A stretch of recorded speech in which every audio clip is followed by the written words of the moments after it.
तब्दील उम्म क्या है? शमसीर व सीना अव्वल ताऊस और गैरों के रहम करम पर जी रहे हैं। इस वक्त मुसलमान गैरों के रहम करम पर जी रहे हैं। अगर वो छोड़ रहे हैं तो हम सही हैं, जब उनका मूड ख़राब हो गया तभी हम ख़त्म। हो सकता है कि अल्लाह अपने कुछ बंदों को खड़े कर दें उनके लिए, या उन्हीं में से बाज़ लोगों को हिदायत दे दें, लेकिन फ़िलहाल ये वाक़या है कि हम लोग गैरों के रहम करम पर जी रहे हैं। जब तक वो हम पर रहम कर रहा है हम जी रहे हैं, तो ख़त्म। पूरी दुनिया का यही हाल है, सिर्फ़ इंडिया का नहीं, पूरी दुनिया का यही हाल है कि हम गैरों के रहम करम पर जी रहे हैं। ये जो उरूज से ज़वाल हमारे ऊपर आया है, ज़िल्लत की और पस्ती की इंतहाई दर्जा जो हमारे ऊपर आ गया है, ये क्यों आया है, क्या वजह है इसके लिए? तो अल्लाह तबारक व तआला ने कुरान में इसको बयान किया है यहूदियों के हवाले से। उसके अलावा शेखुल हिंद रहमतुल्लाह अलैह, जो कि बहुत बड़े मुफक्किर थे, जंग आज़ादी में बहुत बड़ा उनका हिस्सा था। तहरीक रेशमी रुमाल उन्होंने चलाया था, तहरीक खिलाफत इन्होंने चलाई थी, तहरीक मुवालात इन्होंने चलाई थी। तो आज़ादी के बहुत बड़े लीडर थे शेखुल हिंद रहमतुल्लाह अलैह, महमूद हसन देवबंदी रहमतुल्लाह अलैह। इन्होंने फरमाया, जब ये माल्टा के जेल में थे तो उस ज़माने के वहाँ से आने के बाद इन्होंने कहा कि जब मैं जेल में रहा, माल्टा के जेल में रहा, तो मैंने गौर व खौज करने के बाद मुझे एक ही बात समझ में आई कि मुसलमानों का ज़वाल, मुसलमानों के ऊपर ज़िल्लत और पस्ती आने की वजह यह है कि मुसलमान कुरान शरीफ से दूर हो गए हैं। किसी भी कौम में पस्ती उसी वक्त आई जब अल्लाह की किताब को उन्होंने छोड़ दिया, पसे पुश्त डाल दिया। बनी इसराइल में जब पस्ती आई तो वो इसलिए आई कि उन्होंने तौरात को छोड़ दिया था, अहकाम को, उनके अहकाम पर अमल नहीं करते थे, पढ़ते नहीं थे।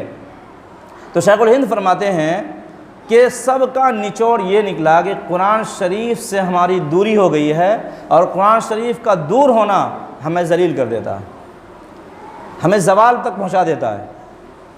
चुनांच जब तक कुरान को थामे रहे, हमारी आधी दुनिया से ज़्यादा पर बाकायदा हुकूमत रही, उसके अलावा पूरी दुनिया में रुआब दबदबा था। किसी दूसरी ताकत की हिम्मत नहीं होती थी किसी एक मुसलमान को, अगर किसी दूसरे मुल्क में, गैर मुस्लिम मुल्क में एक भी मुसलमान रहता हो, हिम्मत नहीं थी कि वो उस मुसलमान को भी गलत अल्फाज के साथ कह दे या उसकी जज्बात को मजरू कर दे, इस्लामी जज्बात को। ये हाल था उस वक्त में। लेकिन आज कोई भी मुँह उठा करके हमारे जज्बात को मजरू करता है, कोई कुरान शरीफ को आग लगाता है, कोई मस्जिद को तो शहीद कर देता है, अलियाज़ु बिल्लाह। तो आज ये हुआ कैसे? ये दोष गैरों पर नहीं है, हमें गैरों पर दोष नहीं देना चाहिए कि ये वो लोग ऐसा कर रहे, नहीं, हमें अपने को देखना चाहिए, अपने अंदर झांकना चाहिए कि हम क्या हैं, किस दुनिया में कहाँ पहुँच गए हम। आखिर एक कौम हमारी, एक वक्त हम लोग हुकूमत पे भी तो छाए हुए थे, दुनिया में छाए हुए थे, हमारी हुकूमत थी, लेकिन आज ये क्यों हुआ है? वो क्यों हुकूमत पर थे, आज हम क्यों जलील हो रहे हैं? इसलिए हमने कुरान को छोड़ दिया है। अगर कुरान आज हमारे किसी काम आ रहा है तो वो सिर्फ़ कोई मर जाए तो उसको सवाब पहुंचाने के लिए, खुद भी नहीं पढ़ना आता, जाएंगे किसी मदरसे से 10-15 बच्चे को लेकर के आएंगे, कुरान शरीफ पढ़वा देंगे, सवाब पहुंच गया, बस यही चंद कामों के लिए कुरान शरीफ रह गया। कुरान शरीफ को पढ़ने वाले बच्चे, आपको मालूम है कैसे कैसे कुरान शरीफ पढ़ते हैं?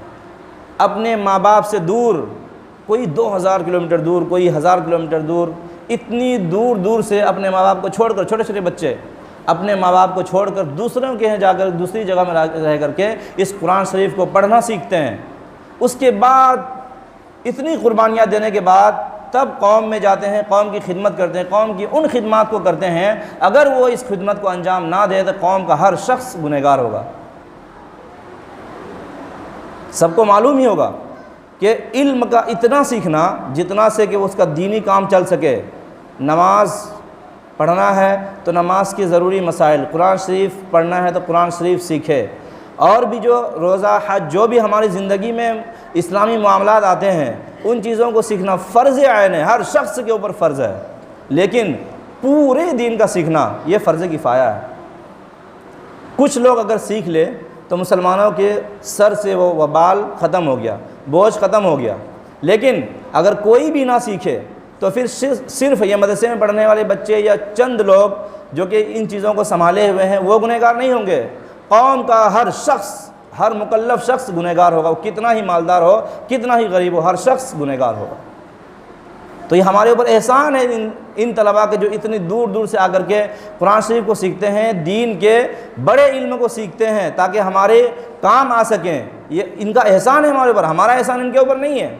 इनका एहसान हमारे ऊपर है कि हमारे ऊपर से इतना बड़ा वबाल को ख़त्म करता है। अगर कोई भी दीन को पढ़ने वाला ना हो तो सारे मुसलमान गुनहगार होंगे, सारे मुसलमान, चूँकि ये फ़र्ज़ ऐन है और पूरे दीन का सीखना ये फ़र्ज़ किफ़ाया है। अगर कोई भी पूरे दिन का सीखने वाला ना हो तो फिर फ़र्ज़ किफ़ाया के छूटने की वजह से सब लोग गुनहगार होंगे।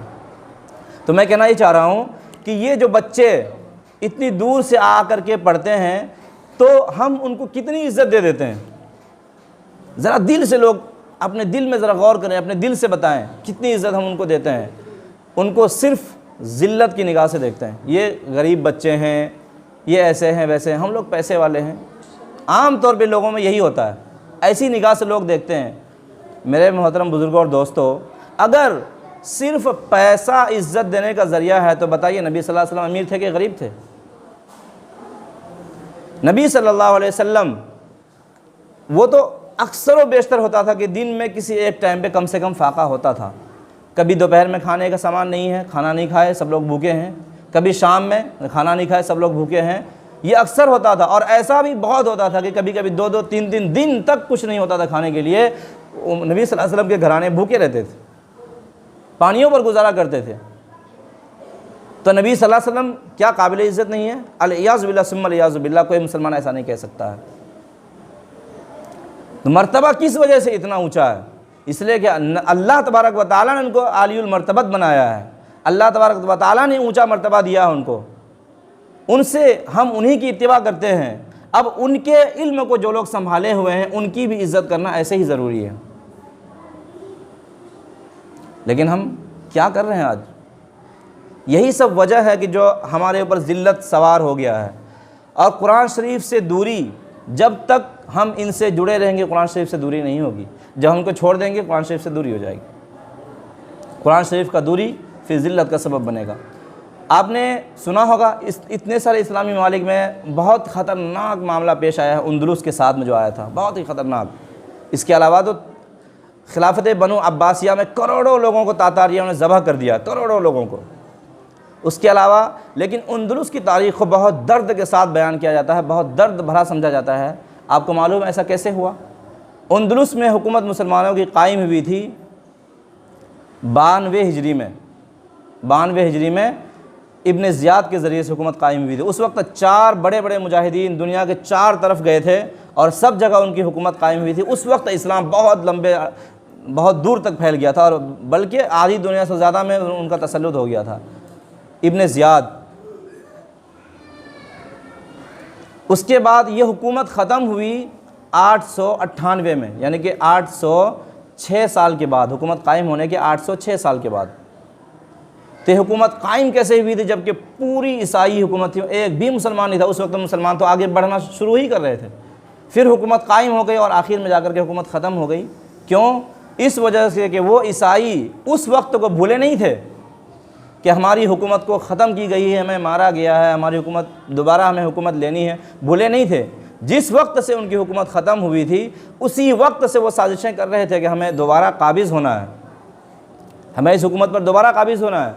चुनांचे खिलाफत उस्मानिया ख़त्म होने के बाद 1919 में जब अंग्रेज़ एम्पायर तुर्की में दाखिल हुआ तो उस्मान इब्न अर्तुग़रुल गाज़ी के कब्र पे खड़े होकर के वो अंग्रेज़ कह रहा था कि उस्मान, जिस जगह से तुमने हमें हटाया था, जिस जगह पे तुमने हमें जलील किया था, आज मैं तुम्हारे कब्र पे खड़ा हूँ। देखो आज हमारी हुकूमत पूरे तुम्हारी तुर्की में हो गई है, हमने मुसलमानों को जलील कर दिया, मस्जिदों को गिरा दिया है। अगर आज तुम हमें कुछ कर सकते हो तो आगे कर लो।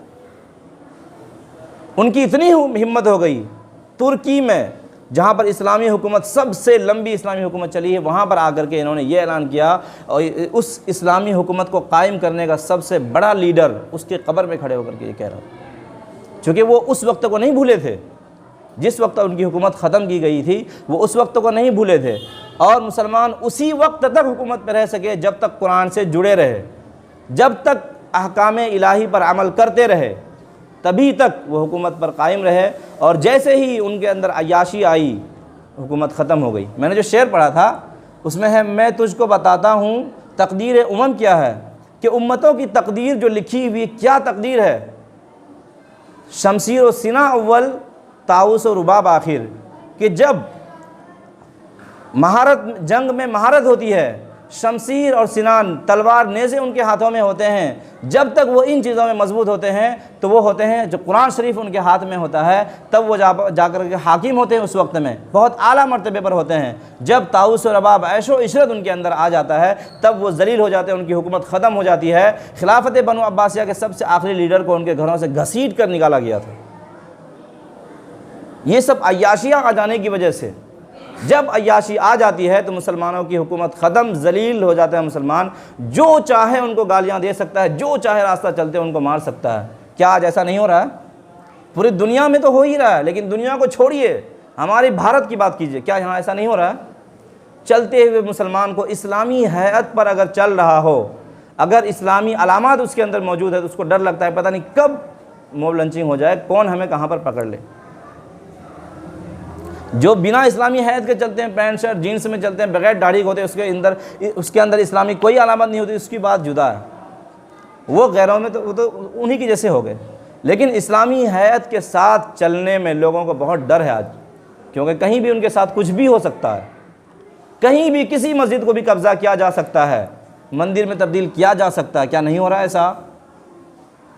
कहीं पर शिवलिंग बनाकर, कहीं पर यह है कि राम का जन्म हुआ है, ये कहीं कुछ कहकर बदला जा रहा है कि नहीं बदला जा रहा है? दुनिया को छोड़ दीजिए, क्या दुनिया में और कहाँ पर क्या हो रहा है, नहीं हो रहा है। अपने घर को देखिए, अपने हिंदुस्तान को देखिए, क्या नहीं हो रहा है ऐसा? आखिर ऐसा क्यों हो रहा है? इसलिए कि हमने कुरान शरीफ को छोड़ दिया है। ना कुरान शरीफ की तिलावत हम कर सकते हैं, ना कुरान शरीफ को पढ़ सकते हैं, और ना ही इसके माना को समझते हैं, ना समझने की कोशिश करते हैं। अगर कोई बताने वाला है, मस्जिद के मेहराब से बता रहा है, जलसों के स्टेज से बता रहा है, तो हम इस कान से सुनकर दूसरे कान से निकाल देते हैं, उस पर अमल नहीं करते हैं। यही वजह है कि हमारे ऊपर इतनी बड़ी पस्ती, इतनी बड़ी ज़िल्लत हमारे ऊपर सर पर आ गई है। मेरे मोहतरम बुज़ुर्गों और दोस्तों, मैं टाइम ज़्यादा नहीं लेना चाह रहा हूँ, इसमें बातें तो बहुत कुछ है, फिर इंशाअल्लाह मौका मिलेगा करेंगे। टाइम बहुत हो चुका, आप लोग हो सकता है कोई बोर हो रहे हो। जितनी बातें मैंने कही है, इसमें सबसे मेन बात थी कुरान शरीफ की दूरी है। मैं उम्मीद करूंगा कि आप हजरात कुरान शरीफ, आज से कुरान शरीफ पढ़ना शुरू करेंगे। इल्म सीखने की कोई उम्र नहीं होती है, बूढ़ा आदमी पढ़ सकता है। अभी जब मैं पढ़ रहा था दारुल देवबंद में, तो उस वक्त में रिटायर्ड मास्टर पढ़ रहे थे मुझसे 2 दर्जे नीचे, और उनका हफ्तुम अरबी में कमरे के अंदर उनका इंतकाल हुआ, किसी ने देखा भी नहीं था इंतकाल होते वक्त। इतना बूढ़ा शख्स दारुल देवबंद में पढ़ रहा था, बाकायदा दाखिला लेकर तलबा के साथ में। इल्म हासिल करने की कोई उम्र नहीं होती, कभी भी आप इल्म हासिल कर सकते हैं। और ये कुछ नहीं होता है कि ये छोटा बच्चा है, गरीब आदमी, हम इससे कैसे सीखेंगे, नहीं। इल्म में बड़ा है तो वो आपसे हर चीज़ में बड़ा है। पैसा आपको लोगों की दिलों में इज़्ज़त नहीं दे सकता है, वैसे ही ज़ाहिरी इज़्ज़त दे सकता है, दिलों में इज़्ज़त नहीं। दिलों में इज़्ज़त उसी की होगी जो इल्म में कितना ही बड़ा होगा। इल्म कैसा भी हो, दुनियावी हो या दीनी हो, इज़्ज़त देता है इंसान को। जब आपको सीखना हो, छोटे बच्चे से भी सीख सकते हैं, इंतहाई गरीब आदमी से भी सीख सकते हैं, कोई इसकी नहीं होती उम्र। तो मैं उम्मीद करूंगा कि आप हजरात तमाम के तमाम कुरान शरीफ को सीखने की कोशिश करेंगे। आज से माना को भी सीखेंगे, उस पर अमल भी करेंगे, सब करेंगे इंशाअल्लाह अज़ीज़।